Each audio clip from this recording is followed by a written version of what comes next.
ಈ ರೀತಿಯ ಯಾವೊಬ್ಬ ನಾಯಕರು ಖಂಡಿಸ್ತಾ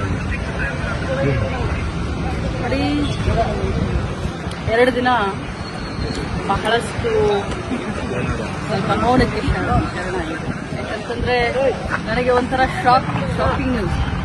ಯಾವತ್ತೂ ಕೂಡ ಯಾರ ಕಡೆಯಿಂದ ಸರಿದ್ರು ಅಂತ ಅನಿಸ್ಕೊಂಡಿಲ್ಲ. ಯಾಕಂದ್ರೆ ಅನ್ಯಾಯದ ವಿರುದ್ಧ ಹೋರಾಟ ಮಾಡಿಕೊಂಡೆ ಇಲ್ಲಿವರೆಗೆ ಬಂದಿದ್ದೀನಿ.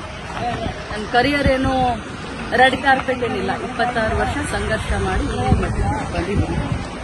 ಆದರೆ ಬಿಜೆಪಿಯ ಎಲ್ಲ ನಾಯಕರನ್ನ ನೋಡಿದ್ರೆ ನನಗೆ ನಿಜವಾಗ್ಲೂ ಒಂದ್ ಕಡೆ ಅವ್ರ ಬಗ್ಗೆ ಮರುಕುಟ್ಟುತ್ತೆ. ಇನ್ನೊಮ್ಮೆ ಹೇಳಬೇಕು ಅಂದ್ರೆ ನಾಚಿಕೆ ಆಗುತ್ತೆ. ಯಾಕಂತಂದ್ರೆ ಯಡಿಯೂರಪ್ಪಾಜಿಯವರ ಮಗ ವಿಜಯೇಂದ್ರ, ಆರ್ ಅಶೋಕ್ ಅವರು, ನಮ್ಮ ಸಮಾಜದ ಹಿರಿಯ ಮುಖಂಡರಾದಂಥ ಯತ್ನಾಳ್ ಅವರು, ಬೆಲ್ಲದವರು, ಇವರೆಲ್ಲರೂ ಒಬ್ಬ ಮಹಿಳೆಯನ್ನ ಅಸಹ್ಯ ಮಾಡಿದಂತ ವ್ಯಕ್ತಿಗೆ ಇವತ್ತು ಸಪೋರ್ಟ್ ಮಾಡೋದನ್ನ ನೋಡಿದ್ರೆ ಒಮ್ಮೆ ಮರಗು ಬರುತ್ತೆ. ರಾಜಕಾರಣಕ್ಕೋಸ್ಕರ, ತಮ್ಮ ಪಕ್ಷಕ್ಕೋಸ್ಕರ ಬಾಯಿ ತೆಗೆದ್ರೆ ರಾಮ ರಾಮ ರಾಮ ಅಂತ ಹೇಳುವಂತ ಬಿಜೆಪಿಗೆ ನಾಚಿಕೆ ಆಗಬೇಕು. ಹೇಳಿದ್ದು ಅವರು, ಅನಿಸ್ಕೊಂಡವಳು ನಾನು.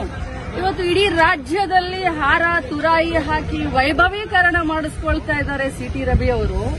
ಅವರಿಗೆ ಆತ್ಮ ಸಾಕ್ಷಿ ಅಂತ ಏನಾದ್ರೂ ಇದ್ರೆ, ಅವರು ತಾಯಿಯ ಮಗ ಆಗಿದ್ರೆ, ಅವರ ಹೆಂಡತಿ ಇದ್ರೆ ಅವ್ರಿಗಾದ್ರೂ ಅಟ್ಲೀಸ್ಟ್ ಹೇಳಬೇಕು. ಅವರಿಗೆ ಅಪರಾಧಿ ಭಾವನೆ ಕಾಡ್ತಾ ಇದೆ. ಆದ್ರೆ ಒಂದು ಮಾತನ್ನ ತಮ್ಮ ಮುಖಾಂತರ ಹೇಳಲಿಕ್ಕೆ ಬಯಸ್ತೇನೆ. ನಿಜ, ನನಗೆ 2 ದಿನ ಬಹಳಷ್ಟು ಆಘಾತವಾಗಿತ್ತು. ಆದ್ರೆ ಅನ್ಯಾಯದ ವಿರುದ್ಧ ಹೋರಾಟ ನಾನು ನಿಲ್ಲಿಸೋದಿಲ್ಲ.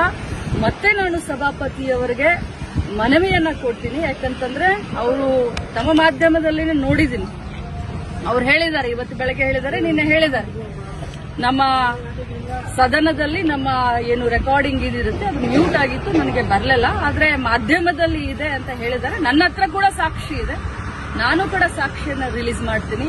ಯಾವುದೇ ಕಾರಣಕ್ಕೂ ಸಿಟಿ ರವಿ ಅವರನ್ನ ಕ್ಷಮಿಸುವಂತ ಕ್ರಮೇನೇ ಇಲ್ಲ. ನಾನು ಹೋರಾಟ ಮಾಡ್ತೀನಿ. ಇಡೀ ಮಹಿಳಾ ಕುಲಕ್ಕೆ ಏನು ಅವರು ಇವತ್ತು ಅನ್ಯಾಯ ಮಾಡಿದ್ದಾರೆ, ಈ ಪದವನ್ನ ಬಳಸಿದ್ದಾರೆ, ಅವರಿಗೆ ಶಿಕ್ಷೆ ಆಗುವವರೆಗೂ ಈ ಲಕ್ಷ್ಮೀ ಹೆಬ್ಬಾಳ್ಕರ್ ಸುಮ್ಮನೆ ಕೂರೋದಿಲ್ಲ ಅಂತ ಹೇಳಲಿಕ್ಕೆ ಬಯಸ್ತಾರೆ. ಸಭಾಪತಿಯವರಿಗೆ ಮನವಿ ಮಾಡ್ತೀನಿ, ಮಾನ್ಯ ಮುಖ್ಯಮಂತ್ರಿಗಳಿಗೆ ಮನವಿ ಮಾಡ್ತೀನಿ. ಏನು ಪೊಲೀಸ್ ತನಿಖೆ ಆಗಬೇಕು ಆದಷ್ಟು ಬೇಗ ಆಗಬೇಕು. FSL ರಿಪೋರ್ಟ್ ಬರಬೇಕು. ಅವ್ರು ಏನೇನು ಇವತ್ತು ಇಡೀ ರಾಜ್ಯದ ಎದುರುಗಡೆ ಇವತ್ತು ಸಿಟಿ ರವಿ ಅವರು ಒಂದು ದೇವರು ಅನ್ನುವಂತ ಏನೊಂದು ಪೋರ್ಟ್ರೇಟ್ ಮಾಡ್ತಾ ಇದ್ದಾರೆ ಬಿಜೆಪಿಯವರು, ಅದು ಅವರ ಮುಖವಾಡ, ಗೋಮುಖ ವ್ಯಾಘ್ರಗಳು ಇವರೆಲ್ಲ. ಒಬ್ಬ ಮಹಿಳೆಯನ್ನ ಒಂದು ಸದನದಲ್ಲಿ ಈ ಮಟ್ಟಕ್ಕೆ ಮಾತಾಡಿದ್ರೆ ಅದನ್ನ ಅವರ ಬೆನ್ನಿಗೆ ನಿಂತ್ಕೊಳ್ತಾರೆ, ಪ್ರಶಂಸೆ ಮಾಡ್ತಾರೆ. ಯಾರಾದ್ರೂ ಒಬ್ರು ಅದನ್ನ ಖಂಡನೆ ಮಾಡಿದ್ರ? ಒಬ್ರು ಯಾರಾದ್ರೂ ಅದನ್ನ ಕ್ಷಮೆ ಕೇಳಿದ್ರ? ಉಲ್ಟಾ ಚೋರ್ ಕೊತ್ವಾಲ್ ಕೋ ಡಾಟೆ ಅಂತ ಹೇಳೋ ಹಾಗೆ ಊರೂರಿಗೆ ನಿಲ್ಲಿಸಿ ಇವ್ರು ಮೆರವಣಿಗೆ ಮಾಡ್ಕೊಳ್ತಾರ? ಏನಾಗಿದೆ ಅವ್ರಿಗೆ ಗಾಯ? ಎಷ್ಟಾಗಿದೆ ಗಾಯ? ಎಷ್ಟು ಹೊಲಿಗೆ ಬಿದ್ದಿದ್ದಾವೆ ಅವ್ರಿಗೆ? ಪಟ್ಟಿ ಸುತ್ಕೊಳ್ತಾರ? ಟಿ ರವಿ ಅವರೇ, ನೀವು ನನಗೆ ಆ ಪದವನ್ನ ಬಳಸಿದ್ದೀರಾ, ಅದರಿಂದ ಇವತ್ತು ನನ್ನ ಮನ ನೊಂದಿದೆ. ಆದ್ರೆ ಇಂಥ 100 ಸಿಟಿ ರವಿಯನ್ನ